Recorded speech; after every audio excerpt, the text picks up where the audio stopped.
Welcome to Faith Works Live. Here's your host, Rebecca Haynie. Hello, welcome to Faith Works Live. You never know where we're going to be. And today we are absolutely thrilled to be in the heart of downtown Des Moines. It's a beautiful day in the neighborhood, and there's a lot that we're proud of in our home city right here. Wherever you're listening to us, Iowa's a wonderful place to be, and I'm blessed that God brought our family here, and it's our home. But there's also some challenges that we see around us. We're not immune to the way of the world. You'll hear us talk about living in a broken world and some of the challenges that come up with that go right along with that. And what can we do when we're here, where God has placed us for such a time as this, to make a positive impact on the community around us, so that we are, above all, first and foremost, so that we're safe, so that we can enjoy the life and the freedom that God has given to us, so that we can defend that for ourselves, for our families, and for our neighborhoods, our communities. And I think, in particular, people of God can lead the way in this respect. We all care about having a safe place to raise our kids, to educate them, to be able to conduct business freely, and just to worship, to enjoy life. And there's a lot of challenges that can get in the way of that. But into that fray and into that calling, we have a subject matter expert, and one that comes very highly recommended here on this show. Matthew Haynie is our special guest. Hello, Matthew. Hello, Rebecca. I think I must have paid you some money under the table to say those good things. Surely not. Yeah. No, not at all. You and I know each other quite well, as the last names might suggest. But you are the founder of Vara Guard Security. And so we're going to be talking a little bit about some of what we see in our community and ways that we can make the area where we live even safer. Like I said, I think that can serve as an example for other cities, other counties, other states, because security is a chief concern. And we can say it's one of those perennial concerns. Right. Like every community always wants to know, how do we stay safe? Like from the beginning of time in history, it's not new, but we do see, I think, some unique concerns over just the last decade. I think there's been a big shift in how safe our cities feel. And I think the crime stats bear that out as well. So it's not Absolutely. Just whether or not I feel safe as I walk down a dark alley. We're looking at what the numbers say about the number of crimes that are committed and the types of activities that are going on that might threaten our safety. Absolutely. There are a lot of things that are happening, especially down here in the Des Moines metro, that creates an environment that is increasingly becoming less safe for people. It's why you have businesses that are leaving down here and going other places. I can't speak for Wells Fargo, but we know that they are eliminating employees from two of their buildings down here and going to West Des Moines. And there are other people here that have decided to leave for whatever reason. And it's hard for business owners to be able to get people to come in and lease their property to bring a small business down here. So crime is really an issue. Community safety is an issue, and we can't just sweep it under the rug like some politicians would like us to do and ignore it, because it's something that we have to face or we will lose our downtown. I think that's key to know what we're looking at in reality, as opposed to, there's a lot of reasons that people might want to just kind of say, oh yeah, our city's safer than it's ever been. It's totally fine. But for the people that are maybe just, we're speaking locally because this is the area that we have gotten to know and love. And there are some specific concerns. You were talking to me about some of the statistics that I found quite shocking as far as crime that, you wouldn't necessarily expect that in salt of the earth, Iowa. Yes, I know. And one of the things that you said that struck me was the comparison of Des Moines, not just to the surrounding areas of Iowa, but also to other cities of its size. Well, there are many challenges that face Des Moines. And if I were to tell you, just to start off, if I were to say that this area, downtown Des Moines Metro, shares crime statistics that are comparable with similar neighborhoods in Chicago, you wouldn't believe me. I mean, that would be very hard to believe. That'd be very hard to comprehend, but it's true. And the facts speak for themselves. And there's a big reason for this. But some of the things that, some of the statistics that I've found, and you can get this from Neighborhood Scout or any one of those programs that help homeowners search for neighborhoods that are safe. They will give you statistics. Sometimes you have to pay for it. Sometimes you can get a little bit of this data for free. I actually paid for this report. And so these things are verified. But this area in Des Moines, I'm not talking about multiple zip codes. I'm talking about a small portion of the 50309 zip code. This neighborhood is safer than 17% of U.S. neighborhoods. Think about that for a minute. That means that there are only about 16 other neighborhoods out there safer than this neighborhood. I mean, this is Iowa we're talking about. That means that it's more dangerous than 83% of others. Sure. Just for those who aren't great at math. Sure. I ran the numbers. Sure, exactly. But, in my head, I guess what really stuck out to me was the fact that there's only 16 neighborhoods safer than this area. 16 in the entire United States. That's horrible.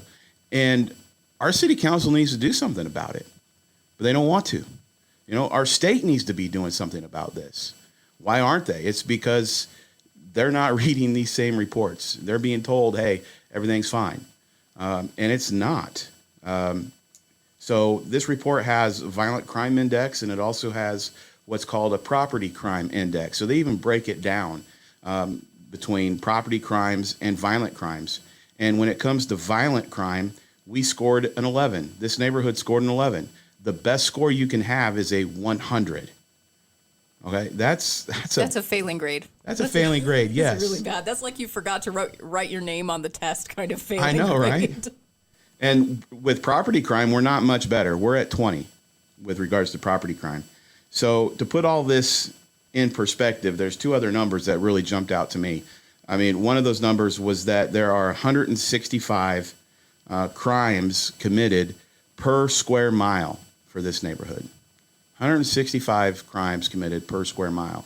And then the other number that jumped out at me was that you have a 1 in 102 chance of being a victim of a violent crime by coming down here to Des Moines. And you have a 1 in 32 chance of being the victim of a property crime. For example, you park your car and you come back and find it's been keyed or broken into. 1 in 32 chance. I mean, I don't know how many times the listeners come down here into Des Moines, but I mean, I don't know if I'd want to play the lottery with these odds. Mm-hmm. Right. Well, and if you say just a 1 in 100 chance of anything, that's of suffering some sort of violent crime against you, against your family. I mean, there are a lot of people that work downtown, but would they want to live downtown? And those shouldn't be the numbers that we're dealing with in Iowa. Over the course of most, I think, Iowa cities, that's not reality. We feel generally safe, or at least I do. And I love where I live. But at the same time, I can't be blind to the reality around us, and we can't allow that perception. That perception does not fit with these numbers. No, they don't. I was really surprised by reading some of these things, especially, you're looking at a crime index out of 100, you're number 17. Right. I mean, I wouldn't think that. And I don't believe that number is the best that Des Moines can do. I think we have a lot more potential, and there's a lot more positive solutions that we can take. But it sort of takes sometimes that wake up call to be motivated to tackle a problem that seems so big. Now, that 17 is the total crime index. So that takes into account the 11 for the violent crime index and the 20 for the property crime index. And so it's a total index of 17. But we just saw recently that Spaghetti Works, closed their doors without much notice. And one of the reasons they gave is because they don't feel safe down here. And the response from the Des Moines PD was that, well, crime has dropped. Well, we look at these stats, and if crime has dropped, wow, that means that we were in a really, really bad place. And this is a bad place right now that we're in. But we must have been, I would hate to see where we were, last year when crime was evidently worse. Yeah. One thing I've learned about covering politics for quite a while now is that it all depends on your perspective. Correct. And you can look at, it depends on what your line of comparison Correct. is, for sure. So, for example, we've seen several years over the pandemic and riots and other social unrest where we've seen record highs in crime. Correct. Over 2020 and 2021, when we're comparing those numbers now, it's quite possible that they're telling the truth about, I would assume, that is accurate. But if you're comparing it to a record year, then, your baseline is a little inflated, shall we say. So I'm just saying, I'm speculating that it's possible that when we're seeing numbers about crime, we've seen record levels of crime just in the last 3 to 4 years, which you know very well. Right. So, we can be making improvements, and that's wonderful, but we have to make sure the baseline comes back down to earth and matches reality, I think, when we're looking at some of those statistics too. Well, one, I don't believe that what we're seeing down here is related to the pandemic. I really don't. And Okay. I'll explain why I think that in a minute. But as a former law enforcement officer, I can tell you right now, the one thing I hated to do was do reports. If I spent a 6-hour shift, I would try to get in, within the last 1 to 2 hours of my shift to write up my reports. And there were many days when I wouldn't be able to get back into the office to start working on my reports until 15 minutes after my shift ended, and I'm still sitting there for 2 hours, 3 hours writing reports. And reports were the bane of my existence as a law enforcement officer. That being said, reports is where the Des Moines PD is getting their stats. And so that can fluctuate based on the caliber of officers you have and how many reports they write. And I know, just being down here in a short amount of time, when we would have officers respond, they don't write reports. So maybe About everything. No, absolutely not. Maybe 10 times a day when we call PD down here, maybe they write a report once, if we're lucky. And not only that, but they have now changed things up just recently. And so if we're going to trespass somebody, now they give us a trespass number instead of a report number. And so you have to ask yourself, is that trespass number included in these crime stats that the Des Moines PD is saying proves that crime is down? Yeah. Speaking from somebody with boots on the ground in this community, in this neighborhood, crime is not down. Crime is only increasing. We just need to hold people accountable to make sure that, we are safe. Mm-hmm. Yeah, and I think there's going to be some unique ways that we can do that. As we're open supporters of law enforcement, I think Absolutely. Everybody, in a law-abiding society, we definitely want to give our law enforcement not only major props, but all the support that they need to do their jobs effectively. And accountability is a big part of that too. To say, if we have these, these laws in place and these safeguards in place, the processes that are there, they're there for a reason typically. And so if those aren't being followed, or if there is some, whatever corruption, special interest, any of those things, in theory, then we want to make sure we're holding the enforcers accountable as well, everybody under the same standard of justice. All of that is, just putting all that out on the table. But I think the question is this job just too big for law enforcement to handle alone? And what might be some ways that we can actually partner with law enforcement? Like what can the community do? What can business owners do? This is such a big issue that affects all of us, just pure on a safety level. We all care about this. So how can we make those improvements? And are there ways that we can work together? I think you've got some great ideas about that vision for what Des Moines could be, what safety could look like here, and I think that I'd love to get into that on the other side. We're going to take a little bit of a break. You're listening to Faith Works Live. Rebecca Haynie here, Matthew Haynie, subject matter expert on safety and security from Vara Guard Security. You may have heard their name around our neck of the woods, and we believe that keeping people and property and lives safe, well, that's a pretty big job, and it's one that we're you can trust to Vara Guard. So if you'd like to learn more information about them, go to varaguard.us. That's VARAGUARD.us. Check them out. We'll be right back with more here on FaithWorks Live.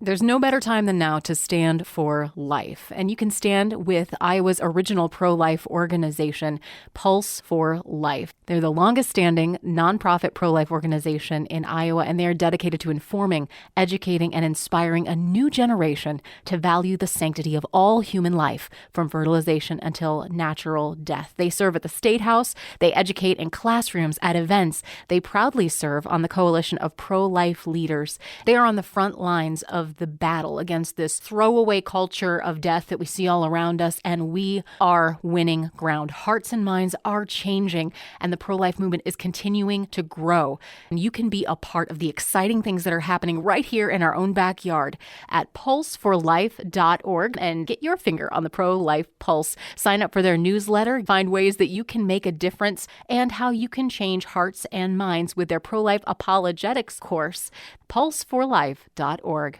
You know how much we love anonymous beef at the Haynie house. It is delicious. It's wonderful quality. It's naturally raised with no steroids, antibiotics, and they just do what they do so well. High quality beef at the Anonymous Farm.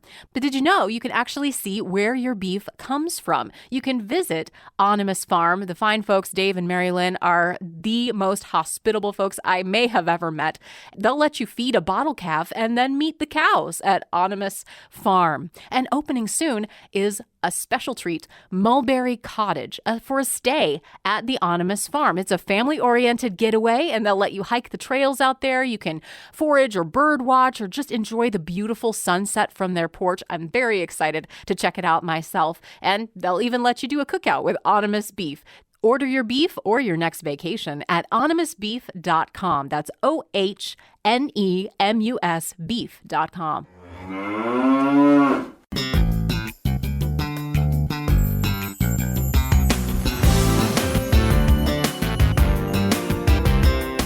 Glad you're here. This is FaithWorks Live. Rebecca Haynie is my name, and our special guest from Vara Guard Security is Matthew Haynie. And every time she says the word special, I have to give her $5. Is that the deal? I like that, actually. If that's a challenge, I accept. I think that was in our contract. But we're talking about what it means to keep our communities safe and some of the challenges that we're facing, in particular in the downtown Des Moines area, because we know and love that place the best. In fact, we're sitting right here in one of the office buildings downtown, and there's so much beauty. You see the Golden Dome of the Capitol, where all good and some not so good things happen.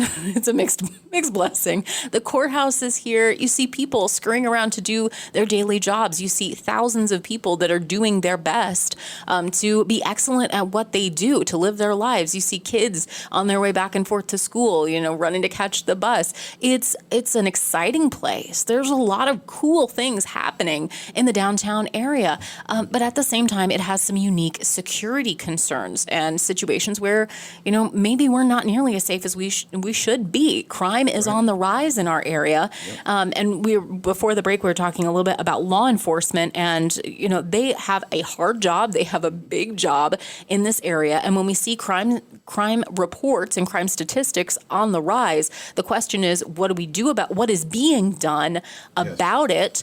And while we support law enforcement, it's a really big job. So as a former law enforcement officer, I think you know that better than anybody. And usually the first people will complain about, or the first group of people that are blamed when crime gets higher is law enforcement. And I really just don't believe that that's very fair, at least down here in this neighborhood. And the reason why I don't think it's fair is because, one, they're having to do everything on their own. They actually have absolutely no support. And part of the other issue isn't with them per se, it's with the city council, who is telling them what they can and can't do. For example, we only have one officer on our skywalk. One officer, and he is one of the best officers I've met so far. And, He's a great officer, does a great job, but he's one person. Yeah, He I can't can't be believe there that. 24/7. No, it's too big a job. It is. And we're seeing that most of the time we have problems is in the evening. I mean, and, he might be home with family. He can't be everywhere at once. And so that's a big issue. And again, that's not a decision that, the chief has made. Well, you can only have one officer down there. That's not his decision at all. So again, this is not something that we can't blame law enforcement for our failures as a neighborhood. It's the city council. It's the people that live here that's not holding the city council accountable, and in order to do these things. Really down here, I see law enforcement officers usually when we call them to come down, outside of the officer on the skywalk. I don't know how many officers are supposed to be dedicated down here, but I don't think it's much more than 2. And if they are down here, they're mobile. That means they drive around. Downtown here in this area, there is approximately 9,000 people that live down here. 9,000. So to put this into perspective, you look at the city of Pella that has about 10,500. So pretty close, right? Mm-hmm. Guess how many officers they have on their payroll for the city of Pella? They have 18. Okay, so you put that in perspective with our 1, maybe if we're lucky 3. I find that so unbelievable. Again, this isn't the chief's fault. This isn't the PD's fault. Mm-hmm. This is whoever's telling them you can only have so many officers down here. Yeah, and maybe they just don't know the situation. Maybe they're not as well acquainted with those details as someone who's down here all the time, someone who works or lives in the downtown area.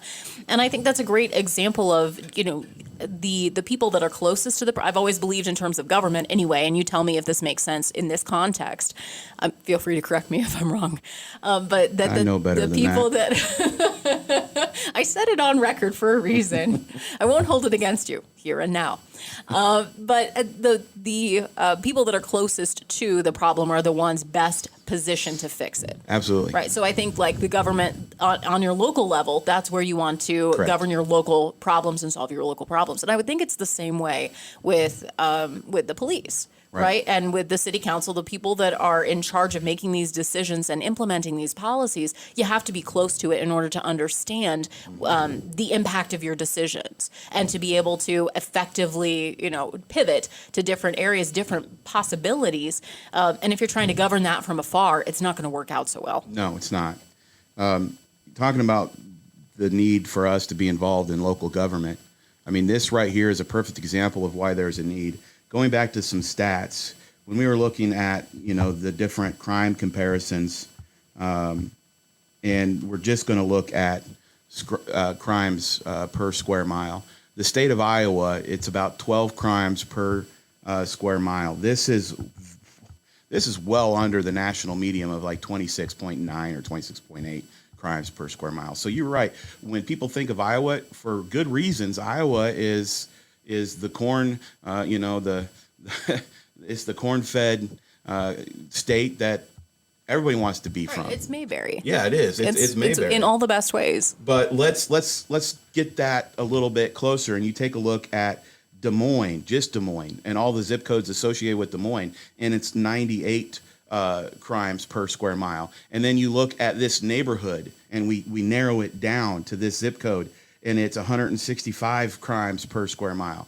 I mean, now you see that the problem in Iowa is essentially this patch of heaven, if you want to call it. If you live down here, this is your patch of heaven. But it's not heaven. It's horrible. But if we change this little slice of Des Moines, think about how much we could improve crime data overall in the entire state, because this is the biggest problem in Iowa. Well, and if people are maybe they don't come downtown very often, so maybe it would serve to share a few more examples of the types of things that we're talking about, right? So there's you mentioned Spaghetti Works closing down, and that was shocking to people because it happened essentially overnight. We just discovered, including some of the employees. I had just eaten there with one of my friends, John, like maybe a week before. And then suddenly, Landmark Restaurant closed like that, Right. and it's because of safety concerns. They said Yep. that.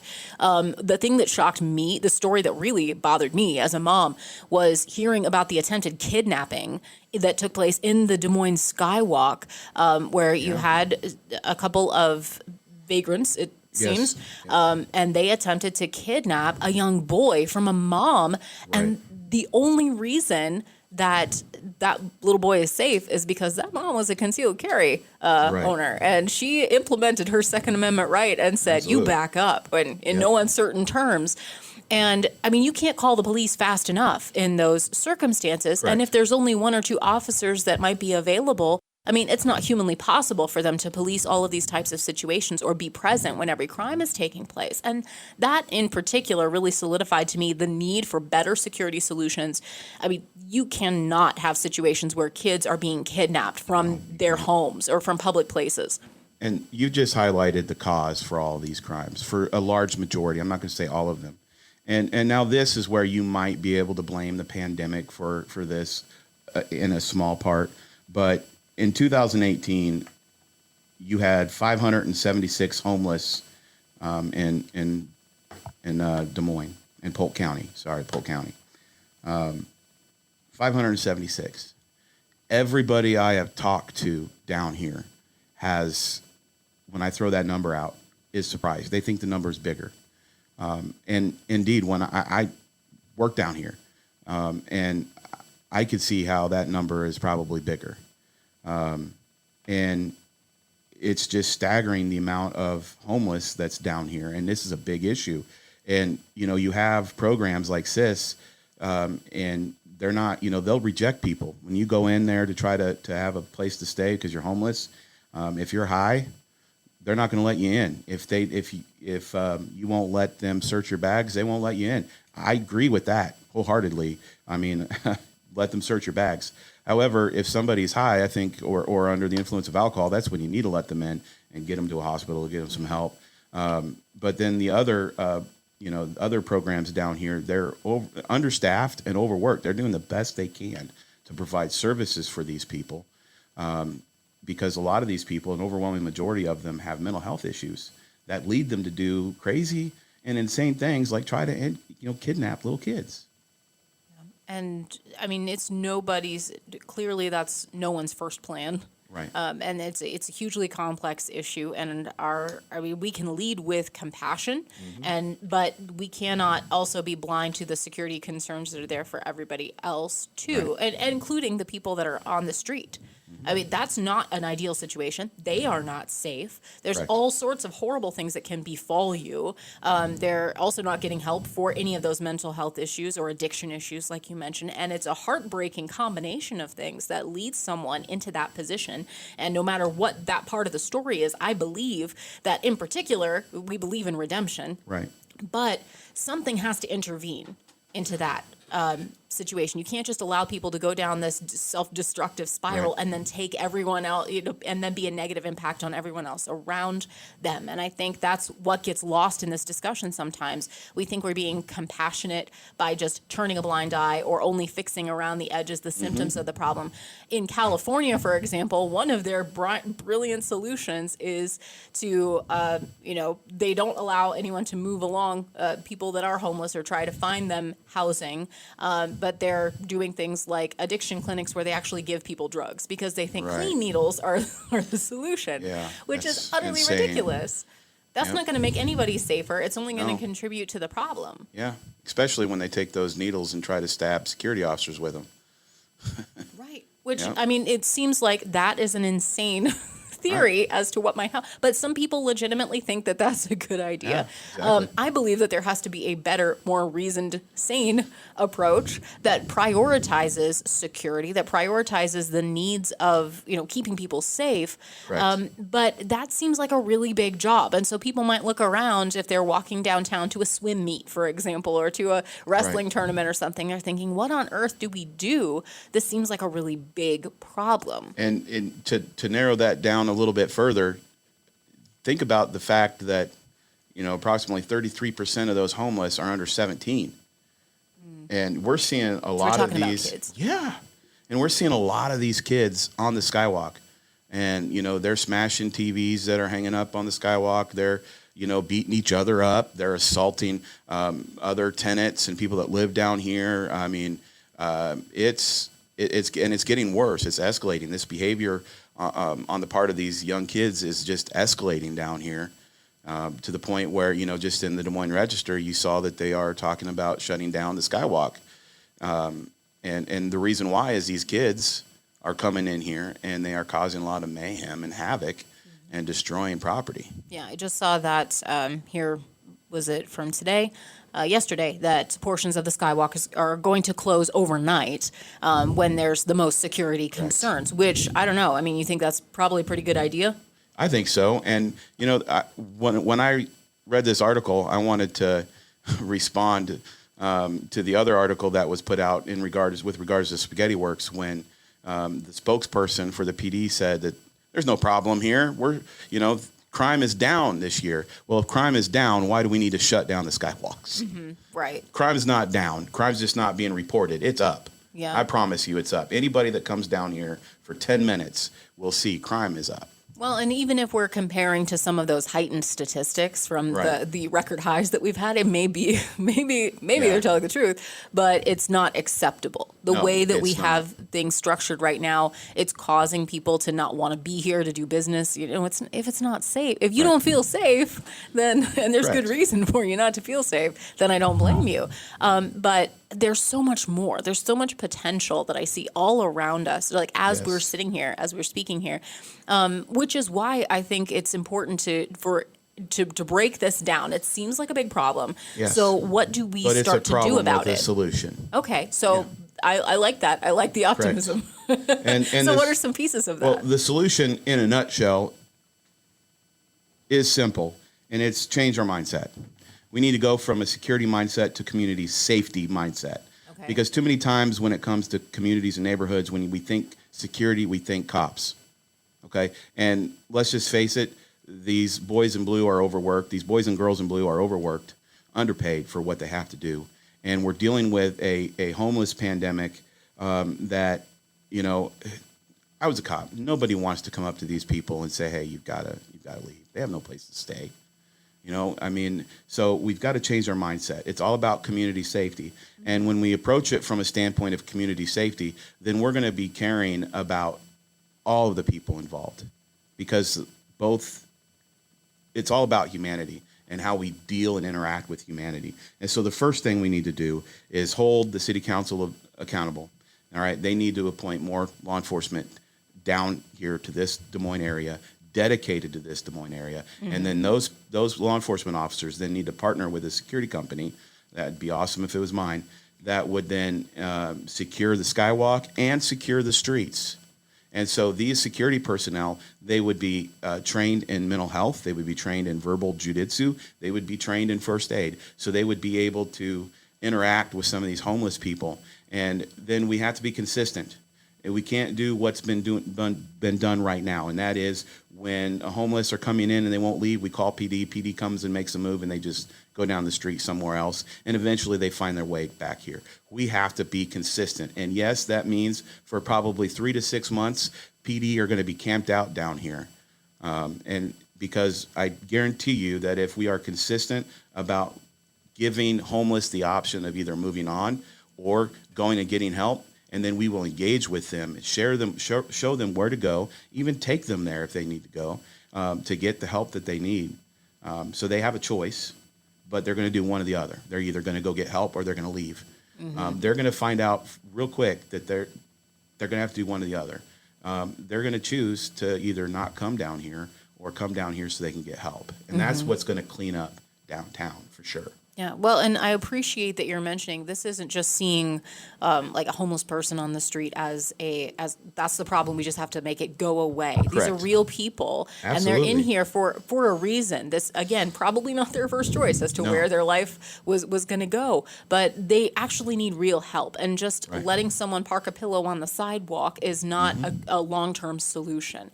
But if you're able to, and you have to give people the choice, right? That's another big thing, is that these are sometimes we're there as a result of circumstances, but if you can empower people to make better choices and give them those resources, then, I mean, I think that would present the best possible outcomes whatsoever.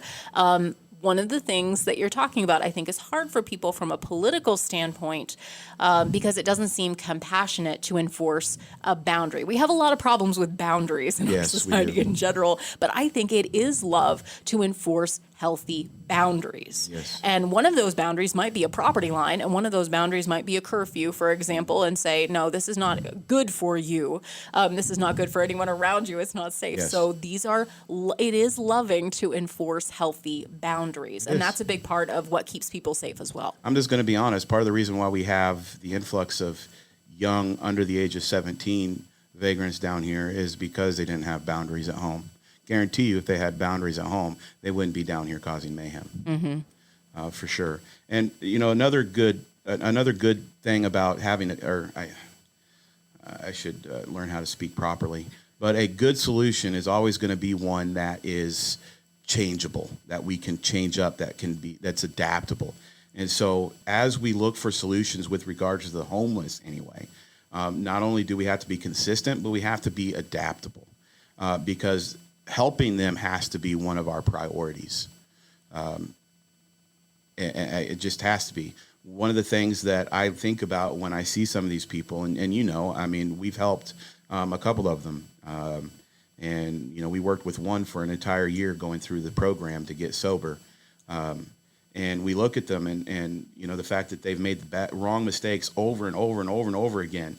But one of the things that I thought about when I see them, or I think about when I see them, is, when they were, 9 or 10, they didn't think they would be on the streets. Right. That wasn't their dream, to be living on the streets, maybe living under a bridge or living in the alcove of some, skyscraper, or living in a tent. That wasn't their dream.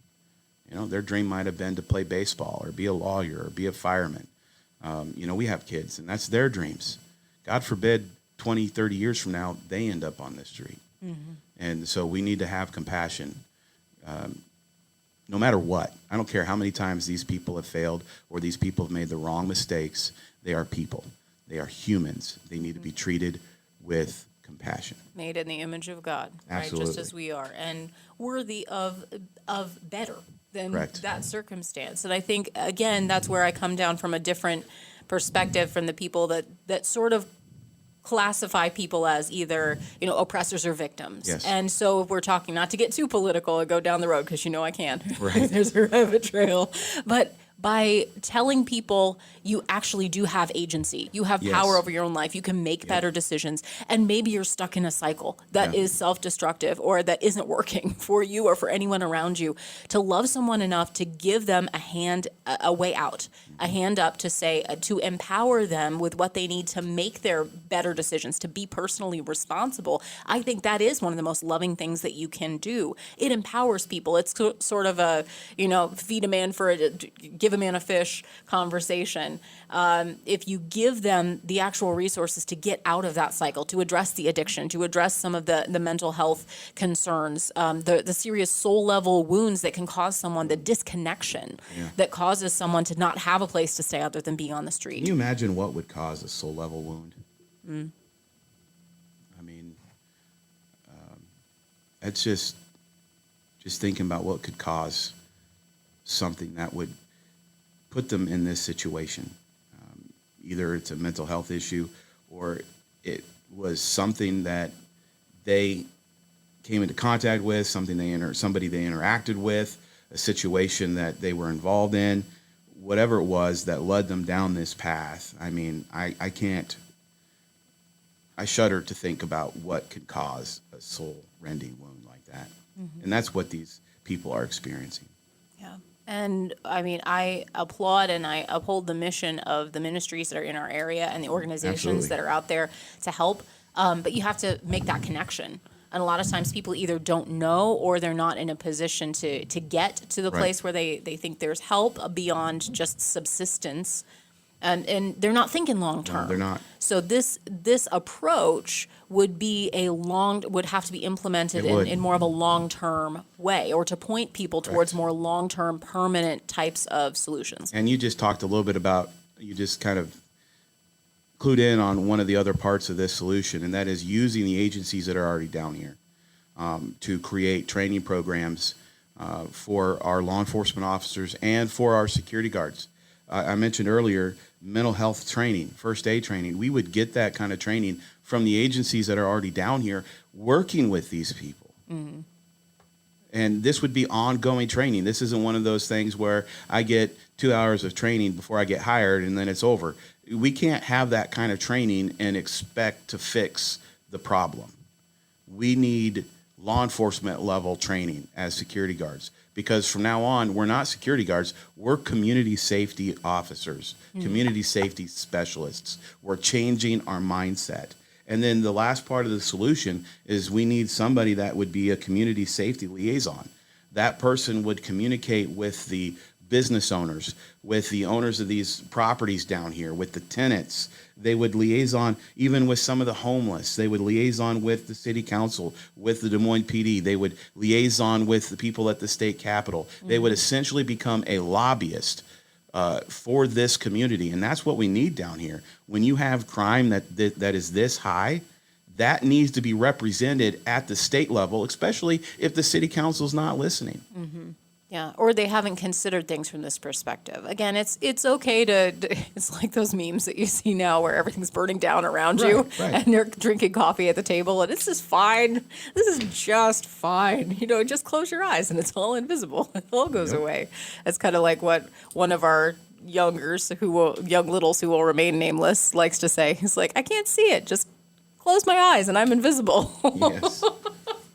But that doesn't work for major problems. It doesn't. That's not a security solution. But it sounds like you've got some good ideas as to what might work. You've got a vision here and an actionable plan. So it's beyond idea. I take that back. It's an actionable plan for ways that lots of different people, lots of different folks that care can come together, organizations, law enforcement, property owners, and the residents, the people that work and live downtown and care about downtown can help secure a better future for the city and kind of pave that way forward, because we really need it. I don't think this is what's going on now is not sustainable. People will not stay here. No. As you mentioned, there's businesses that are closing. Some high profile ones are thinking it's not safe down here. Yeah. We're going to go to other parts of the state or maybe even other states entirely. And that's not good for our state's future, economically, socially. We are rightly proud of our state. Right. And we can be proud of our city here in Des Moines. We can be an example, I think, of righting this ship, of not just sort of going along with the momentum of saying, well, all cities have crime problems. Right. Maybe that's true, and more people, more problems. So I understand why the stats might be a little higher in a city, but there's no reason that we can't turn this ship around. Right. And you could go to other cities like Omaha, and you're not going to see this kind of problem in their downtown metro area. You can walk downtown and not be accosted by somebody that's begging for money, or somebody that's trying to steal your phone or your purse. So there are other communities. Obviously, as we just see from this data, there's at least 83% of the other neighborhoods in the United States that is safer than down here. So that's a wake-up call. Yeah, there's improvement. And there's a verse that's on almost any religious person's lips. They have it memorized. It's in their head. I know there's a lot of politicians who like to quote this verse, but it's, if my people are called by my name, will humble themselves and pray and seek my face and turn from and turn their face towards me, that I will hear from heaven and will heal the land. And my point with that is that it's not just prayer. There's some action steps involved. They have to seek his face. Good point. And so down here, we can't just pray that the crime is going to get cleaned up. We're going to have to take some action steps to find the solution. And I think we have it right here. It's just going to take everybody working together, building some bridges, irregardless of what our politics may be. Sure. Because this is something that impacts all of us. It does. This isn't a right or left thing, red or blue thing. This is everybody's safety. Correct. Absolutely. Well, let's look at a few of those action steps. So when people are listening to this, we'll take a quick break. When we come back, on the other side of this break, let's talk a little bit, before we have to go, about what people who are listening to this conversation, they care about the future of Des Moines, the future safety of Polk County. No matter how much time you spend down here, it's good for the whole state to have a safe capital city. It is. So let's talk about what we might be able to do to pitch in and to help take our step towards this vision of a safer capital city. Sound good? Sounds good. Matthew Haynie is our special guest here on Faith Works Live, and we'll hear more about action steps that we can take to produce a safer community on the other side.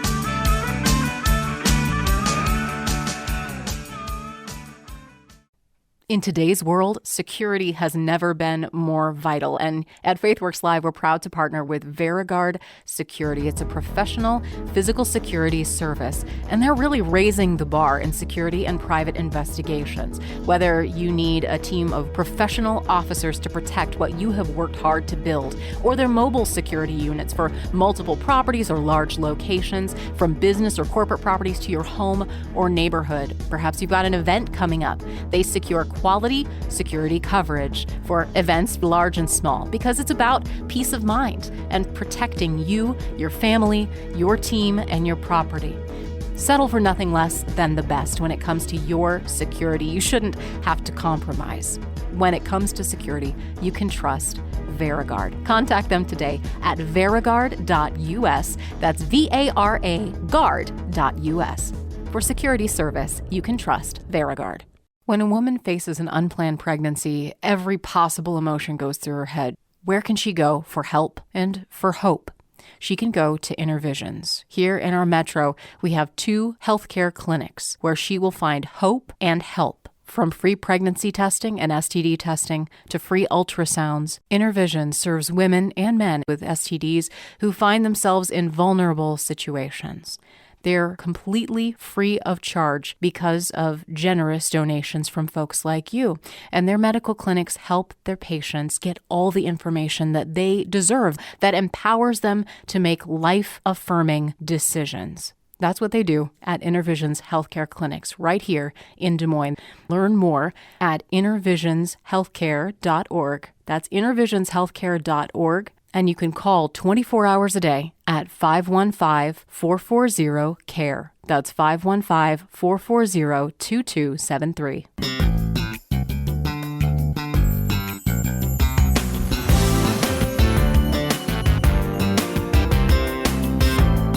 We're in the home stretch here on Faith Works Live. I could sort of see the iCub Stadium from where we're sitting right now, so I feel like a baseball metaphor is appropriate.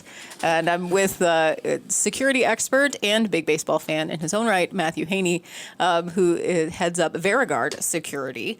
And your whole point, the whole reason that you exist, is to protect people, protect property, and to come up with better solutions than we have seen. Like you said, we require some flexibility. So I guess some of the main points from this discussion is that when loving people and loving your community means enforcing healthy boundaries. Right. So that's a big part of it. Exactly. And I think we've got to do better in our local community. We can use this as an example, I think, for the whole state, for the whole nation, if we get this right. If we start building those partnerships between not just expecting law enforcement to handle everything or pretending that there's no problem. It's a problem that is big. It is here. But it is surmountable, and we can do much better than we have done. Right. So we're talking action steps now as to what that might look like. Let's just clarify one thing. Some of the problems that we have right now is we have a lot of homeless that are doing a lot of damage. All right. And then we have a law enforcement department down here that has way too much on their plate. They're expected to do a lot, and they just cannot do it. Literally, if they were to write a report for every time they were down here, I kid you not, they would probably be putting in a 16-hour day. They literally cannot handle it, but yet they're expected to. And, they're thrown under the bus when, Spaghetti Works says, hey, it's not safe. So we see the problem, and the solution is simple. first of all, we free up some of the time that the PD has by creating a security team downtown right here that would be in charge of not only the Skywalk, but about 49 blocks down here in the metro area. And you would have at least 3 dedicated, hopefully 4 dedicated law enforcement officers that would be dedicated down here. So in other words, every shift, a sergeant or whoever from the PD would interface with the security team for that shift and work with them and lead them into the field. And so then we would have the security team that would be then interfacing with some of the homeless, and with the training they have, engage with those homeless to move them on, those boundaries we talked about. So then PD, their resources can be better used for crimes like somebody trying to kidnap a child, somebody, the assaults, some of the big major crimes. That's where they can step in. And so we can take a lot of that off of their plate. And then we can also help some of the people down here that are trying to engage with the homeless and help them, because we can be that intermediary for them. And then the other solution that the other action step is creating that community safety liaison specialist. We create that specialist who can then start interfacing and creating dialogue with all of the players down here and working to find a solution that will take care of the problem in the most humane way. Mm-hmm. Yeah, and someone that maybe has a bit of an outside perspective that can see Yes. how everything all works together. Correct. And that it's not about trying to play. Typically, I know maybe I'm just like having flashbacks as a mom of toddlers and young kids and teenagers for that matter. It all kind of comes back around. But we end up trying to place blame a lot. If Yes. there's a problem that's discovered, it's seldom about how to fix it as much as it is, well, so-and-so did this, or it's not my fault. And in that, all that blame shifting, it doesn't ever fix the Right. problem. Yeah.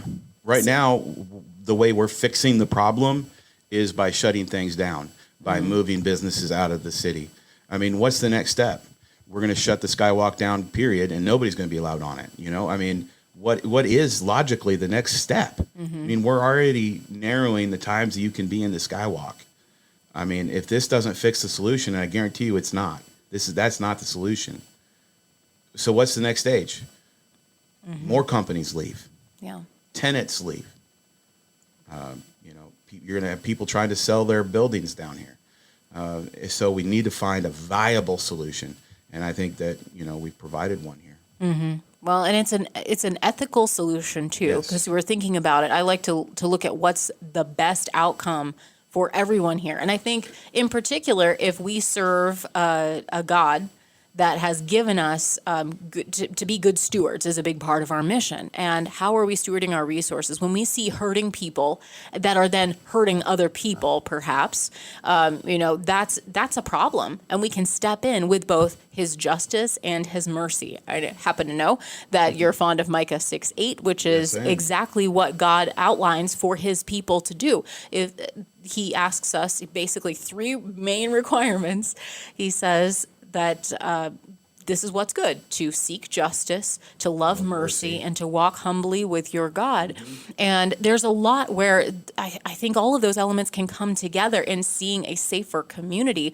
It's going to require some focus, and it's going to require an awful lot of training and intention to basically bloom where we're planted. And I know we're running out of time, but a verse that really stuck out to me on this discussion is Jeremiah in chapter 29, which is pretty famous. We look at the promises in Jeremiah 29:11 that God gives to his people Israel. But he also, just if you back up a couple verses, he describes that these are going to be kind of people who are taken out of their homes and put into strange cities that they don't know. But the Lord it commands them, invites them to settle down, to invest in the community, to plant their fields, to have weddings and look forward to the future. And round about verse 7, also seek the peace and prosperity of the city to which I have carried you into exile. Pray to the Lord for it, because if it prospers, you too will prosper. And I saw another translation of that said, seek the well-being of the city, for when it thrives, you also will thrive. And I think that's a lot of great wisdom for our conversation here, for people that are very heavenly minded, it is to be of earthly good. Right, to look at the flourishing of the city in which God has placed us. And he's given us a beautiful city here in Des Moines. And if we can create ways for it to be safe and prosperous and peaceful, then not only is that good for us, that's good for everyone. And so that's, I think, our verse of the day is Jeremiah 29:7. We're seeking the peace of our city. And that's what you do at Vara Guard, and you do it very well. We need to partner together. So it's not just because this is something that you do professionally, but also because it's good for the city, it's good for everyone, it's good for the churches, for the schools, for young and old, good for business, good for all of those things, and for our entire state as well. And that can serve as a pathway forward, I think, for anyone that wants to have a long-lasting community impact. So yeah, I'm impressed. Way to go. Well, thank you. Again, I paid you to say that. So. No, not exactly, but but donations in kind are appreciated. Matthew Haynie, head of Vara Guard Security. Find out more about what they do at varaguard.us. It's spelled VARAGUARD.US. All right, that's it for today on Faith Works Live. If you enjoyed the conversation or you want to jump in and give me your thoughts, I'd love to hear it. I'm Rebecca Haynie, and that's spelled REBEKAHHAYNIE. Our dear producer Ron was just like, you never spell your name. And I said, I'm sorry. I know how to spell it. Doesn't everyone? No, probably not. So again, the last name, HAYNIE. And until next time, we have a mission. So let's be about it.